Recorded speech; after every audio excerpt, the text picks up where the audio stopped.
This is your USMNT Abroad weekend update from February 25th to February 27th of 2022. Hi, if you're new here, I'm Filippo, and welcome to TMTV, and welcome to a channel favorite, USMNT Abroad, where every Monday we update you on how the Yanks did abroad over the weekend, and every Friday we update you on how the Yanks did abroad over the midweek. Now, before we start, I'd like to send my thoughts and prayers here from TMTV to the Ukrainian people. Yes, due to the Russian invasion that happened last week. I know it's tough to not have war when you have someone that likes to act, talk, and walk like a James Bond villain such as Vladimir Putin. But regardless, trying to send good vibes and positive thoughts and prayers to everyone in the Ukraine. Hopefully, we're through this very soon because war is just never the solution. Now, off to the good news. The good news here in the channel on Tuesday, we will be releasing this interview with Adrian Simon Gill, the Barcelona Academy prospect and USMNT prospect as well. You're going to learn everything you need to know about him here at TMTV. We will also be releasing a video going through all the possible scenarios of the next window where the USMNT would make it to Qatar. Yes, my anxiety made me think of many different scenarios, so I decided to just simulate all of them and make a video about it for you. Hopefully, it makes you more confident that we'll qualify to Qatar by the time you watch this video. Now, in this video, we'll also have a surprise. I'm going to make a surprise announcement mid-video, but before we start, hit that like button, subscribe if you enjoyed this type of content. I'm talking too much. Let's go to the performance updates.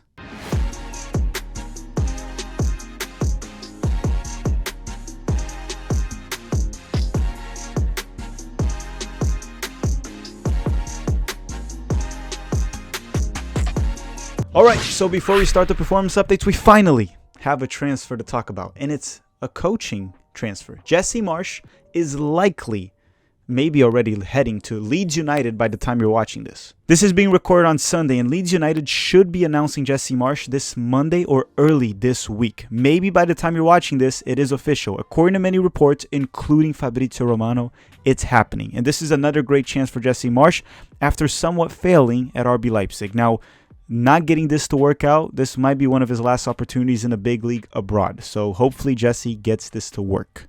Yeah, another opportunity for Jesse Marsch. I'm looking forward to it. We'll be covering it weekly, and maybe his last chance in Europe. We'll find out very soon. Okay, now in regards to the performance updates, let's start with Christian Pulisic from Chelsea. On Sunday, Pulisic started and played 74 minutes for Chelsea during their 0-0 draw with Liverpool in the EFL Cup final, where Liverpool would go on to win on PKs 11-10. Despite the early sub, I thought Pulisic looked pretty good. Early in the game, he should have scored off a nice low cross coming from Azpilicueta that was saved by the goalkeeper, but Pulisic should have converted that chance, to be fair. After that, he made some very good runs with the ball, created great chance for Kai Havertz, but Kai Havertz ended up missing the opportunity, and he was offsides as well. But the big chance of the game Pulisic created was off a beautiful lob ball, which should have been an assist, but Mason Mount hit the post when he finished. Come on, you got to convert those bloody chances, mate. Okay, that was a terrible English accent, but you get the joke. Just cringe and laugh a little bit. Pulisic played mostly as a right winger, drifting central a few times, a very fluid attack with Kai Havertz, Pulisic, and Mason Mount.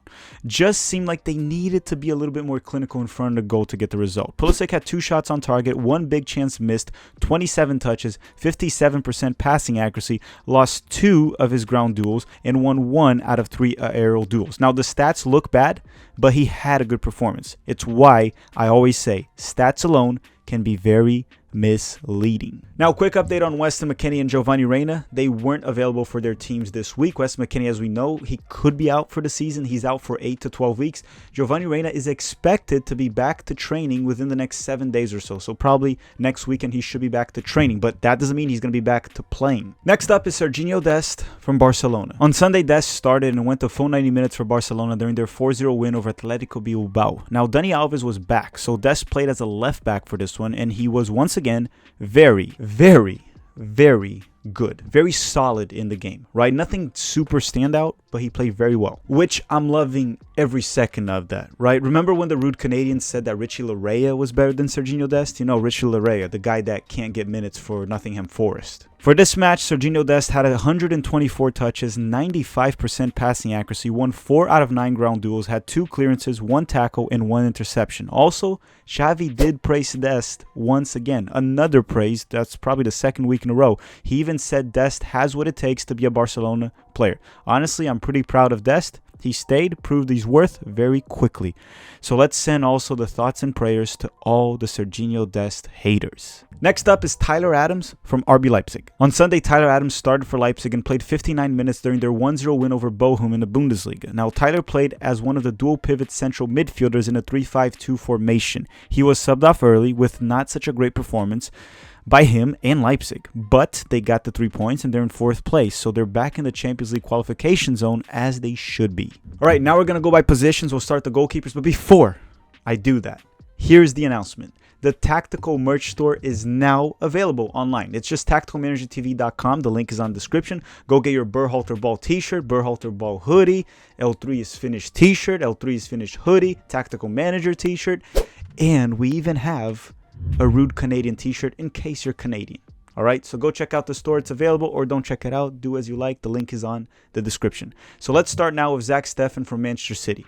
Zach Steffen is still injured, was not even on the bench for Manchester City. And this does worry me a little bit, as Matt Turner is apparently also injured for the New England Revolution. So our 2 top goalkeepers are down. But Horvath is playing. So maybe, just maybe, Horvath could be our goalkeeper in the March camp. Okay, I'm not banking on that. But let's talk now about Ethan Horvath and Alex Maiton from Nottingham Forest. On Saturday, Ethan Horvath got his 2nd start in a row from Nottingham Forest and played a full 90 minutes during their 2-0 win over Bristol City. Of course, Samba still has 1 more game of suspension to serve, so Horvath is guaranteed 1 more start. So far, 2 starts and 2 clean sheets. To be fair, this game was not as busy as the past one, as Nottingham Forest actually dominated this game. When tested, Horvath was solid. He had 1 save inside the box, 3 punches, 1 high claim, 41 touches, 63% passing accuracy, with 15 long passes, to which he just got 4 accurate. So yeah, another strong performance by Ethan Horvath. It remains in doubt if he'll start once Samba is back, but at least he'll get 1 more game. And leading up to March camp, considering Steffen and Turner are injured, at least we have Horvath picking up some form here, because who knows? He might have to play. Okay, now we're going to move on to the center backs, and let's start with John Brooks from Wolfsburg, and obviously Kevin Paredes from Wolfsburg, and Joe Scally from Gladbach, because Wolfsburg and Gladbach faced each other over the weekend. On Saturday, Brooks started and went the full 90 minutes for Wolfsburg during their 2-2 draw with Borussia Mönchengladbach, or Borussia not Dortmund. Joe Scally stayed on the bench the full 90 minutes for Gladbach, and Kevin Paredes did not even make the bench for Wolfsburg. Now, this was not the best game from Brooks, seemed a little lost at times, slow to react, and not as involved on the ball. Let's just say he has had better performances in the past few weeks. For this one, Brooks had 7 clearances, 1 block shot, 1 dribble pass, just 1 out of 4 ground duels, 1 out of 2 aerial duels. He had just 43 touches, which is pretty low for him, and a low 63% passing accuracy. All right, quick update on the Hoffenheim boys, Chris Richards and Justin Che. Chris Richards was still not available with Hoffenheim, even though he's back to contact training, so he should be back maybe next weekend. Justin Che made the bench and stayed on the bench the full 90 minutes for Hoffenheim this past Friday. Now, Matt Miazga from Deportivo Alaves. On Saturday, Miazga stayed on the bench the full 90 minutes for Deportivo Alaves. He was not a starter, and again, he just is not a starter for the team. That's the truth. Next up is Mark Mckenzie and Brian Reynolds, because they faced each other over the weekend. Kinda. Sorta. On Sunday, Mckenzie was not even with Genk, while Brian Reynolds started and went the full 90 minutes for Kortrijk during their 2-0 loss to Genk. I could not find reports whether Mark Mckenzie is dealing with an injury or not, so I think we should just assume that it was a coaching staff decision that left him out of this game. All right, the last center back is Cameron Carter-Vickers from Celtic in Scotland, and we're going to talk about Chris Mueller from Hibernian in Scotland as well, because Celtic and Hibernian faced each other over the weekend. On Sunday, CCV started and went the full 90 minutes for Celtic during their 0-0 draw with Hibernian in the Scottish Premiership. For this match, Chris Mueller started off on the bench for Hibernian and came in at the 62nd minute. The game was mostly controlled by Celtic. They were just not able to score. Hibernian had 0 shots on target and just 2 shots total, while Celtics had 13 shots and 2 on target. Next up are the fullbacks. So let's start with Anthony Robinson, or Jedi Robinson, and Tim Ream from Fulham. On Saturday, Tim Ream started and went the full 90 minutes for Fulham during their 1-0 win over Cardiff City. Now, Robinson was not with the team. He's not suspended, and there were no reports of an injury, so it's just safe to assume that he was being rested after playing during the midweek. Now, Reggie Cannon from Boa Vista in Portugal. On Sunday, Cannon started and went the full 90 minutes for Boa Vista during their 3-2 win over Estoril Praia. He again played as a right center back on a back 3. Next on the list is Sam Vines from Antwerp in Belgium. On Sunday, Vines started and played 77 minutes for Antwerp during their 4-1 loss to Club Brugge. All right, now let's go back to Germany and talk about George Bello from Arminia Bielefeld in Bundesliga. for now. We'll see. Hopefully they don't get relegated. On Saturday, Bello started off on the bench and came in at the 76th minute for Arminia Bielefeld during their 3-0 loss to Bayer Leverkusen. We still got one more fullback to cover, and that's Jonathan Gomez from Real Sociedad B in La Liga 2. On Saturday, Jonathan Gomez started for Real Sociedad B during their 1-0 win over Oviedo in La Liga 2. This is the third game in a row that he gets a full 90 minutes as a starter. He also played as a wingback for this one, so Jonathan Gomez is catching some good momentum in the second division of Spain. That does it for the fullbacks, so we're going to keep moving forward in the video with the midfielders. And let's start with Yunus Musah and a forward named Matthew Hoppe, because Mallorca and Valencia faced each other over the weekend. On Saturday, Yunus Musah started and played 78 minutes for Valencia during their 1-0 win over Mallorca. As for Hoppe, he stayed on the bench a full 90 minutes.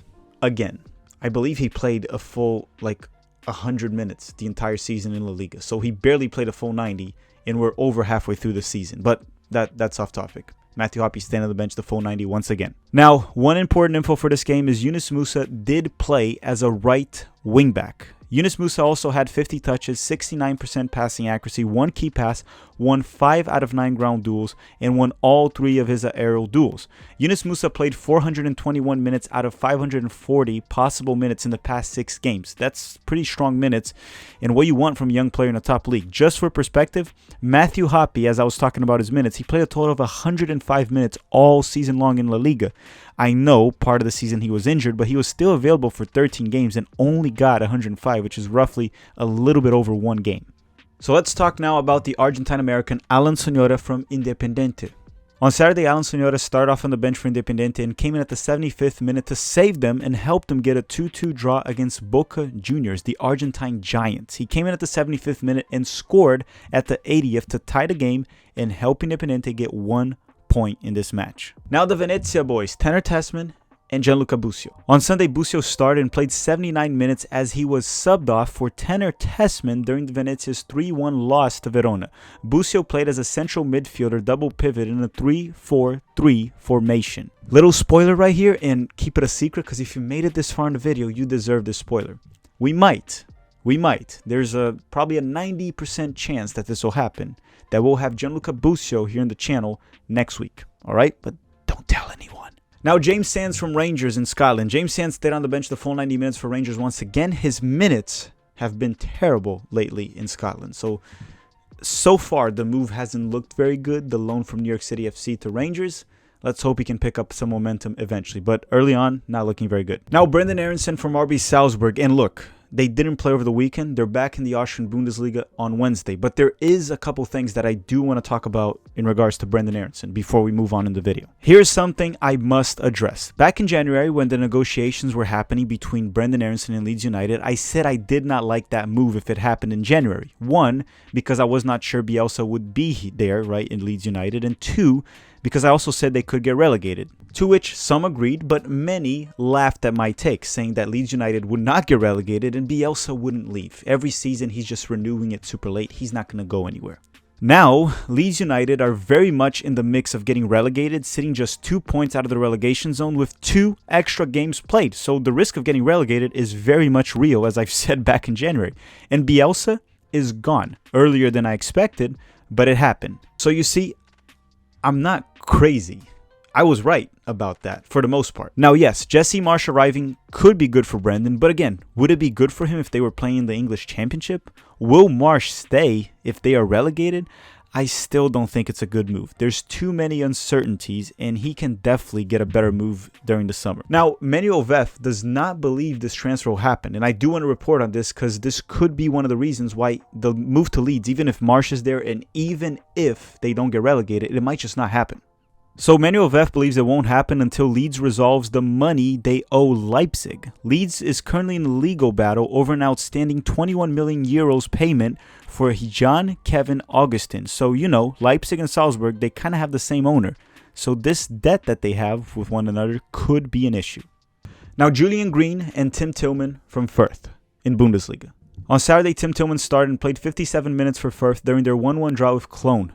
For the same game, Julian Green stayed on the bench the full 90 minutes. Green is most certainly a player that I was wrong about, and I actually have no shame on saying when I was wrong, and I was definitely wrong about Julian Green a few times. Next up is Luca de la Torre from Heracles in the Dutch League, or the Eredivisie. On Saturday, Luca de la Torre started and played 84 minutes for Heracles during their 2-0 win over PEC. Apparently, the reason he left was a minor injury, but might not even keep him out for any time. I was not able to find any reports on it, so it's likely nothing significant. As for the game, he had a man-at-the-match performance. He even scored their first goal in a beautiful lob over the goalkeeper and the center backs. And yeah, the goalkeeper was poorly positioned. It looked like a FIFA goal, but it was just a nice little chip, nice little lob from Luca de la Torre.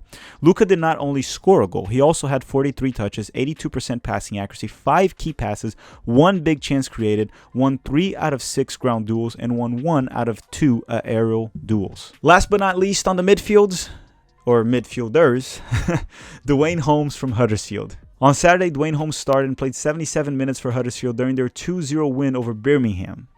Alright everyone, we're reaching the end of the video. Now we're going to talk about the forwards, right? The wingers and the center forwards. But before we do that, please make sure to hit the like button if you made it this far in the video and appreciate this content. That's how you tell us and that's how you help the channel, saying that you enjoy this content. So let's start with Timothy Weah from Lille. On Sunday, Weah came off the bench at the 74th minute for Lille during their 1-0 win over Lyon. Not many minutes for Weah here, barely did anything, which is not good, especially when you consider the fact that he got 0 minutes for their Champions League match over the midweek. Now, Conrad de la Fuente from Olympique Marseille and Eric Palmer-Brown from Troyes, because they faced each other as well over the weekend. On Sunday, Conrad didn't even make the bench for Marseille in their Ligue 1 match, or Ligue 1. I'm sorry about that. Second Ligue 1 game in a row that this happens, which is a little weird. He got a few minutes over the midweek and even scored in their Europa Conference League match. Clearly, Sampaoli is not happy with Conrad's performances or training sessions as of late. This is not a good sign. As for Palmer-Brown, he started and played a 77 minutes in this match for Troyes. So, how's my French sounding? Now, Ricardo Pepi from Augsburg in Bundesliga. On Sunday, Pepi started and played 59 minutes for Augsburg during their 1-1 draw with Borussia Dortmund. This is not a bad result for Augsburg, to be honest, but Pepi's struggles in Bundesliga continue, partially on him and partially on the club he plays for. He played as a striker as expected. He did drift wide at times, but yeah, he was not a winger, even though some people said he looked like a winger. He was playing on a dual striker formation, and I know he did drift wide a few times. Pepi had 0 shots in this game, just 20 touches, 58% passing accuracy, won 1 out of 3 ground duels, lost his 1 aerial duel, was fouled once, and got 2 defensive clearances. Look, he's struggling. But if he has a winning mentality, this will just make him better. We just have to support him and hope he figures it out. He's 19. It can take time. It can honestly take years. He might not really break out in the top 5 league till he's 22, 23. So we just have to be patient with Ricardo Pepi. It was a tough move mid-season on a team that was already struggling.